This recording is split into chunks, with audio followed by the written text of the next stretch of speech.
Hi everyone, today I am gonna share you a summer friendly everyday makeup routine। पहले तो मैं भी अच्छे तरीके से स्किन केयर कर लेती हूँ। टोनर और सनस्क्रीन तो भर भर के लगा लेती हूँ और बॉडी पे भी सनस्क्रीन लगाती हूँ क्योंकि वो भी बहुत ज़्यादा मस्ट है।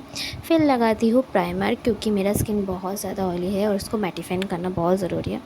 फिर लगाती हूँ बीबी क्रीम और उसको हाथों से ही अच्छी तरीके से ब्लेंड कर लेती हूँ। No concealer, no foundation, nothing. फिर मैं आईब्रो को सेट करती हूँ और थोड़ा सा लगाती हूँ ब्लश। थोड़ा सा नहीं, बहुत ज़्यादा ही मैं यहाँ पे ब्लश लगा लेती हूँ। फिर लगाती हूँ आँखों में थोड़ा सा काजल। फिर मुझे लगा फेस को थोड़ा हाईलाइट करना चाहिए, इसलिए एक स्टोक क्रीम लेकर फेस के हाई पॉइंट में लगा लिया।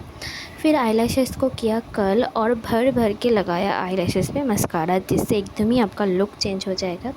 फिर फेस को मैटिफाइड करने के लिए एक कॉम्पैक्ट पाउडर लगाया, सेटिंग स्प्रे लगाया और लिपस्टिक तो मस्ट है। एंड दैट्स इट, मेरे everyday makeup look. Thanks for watching, bye.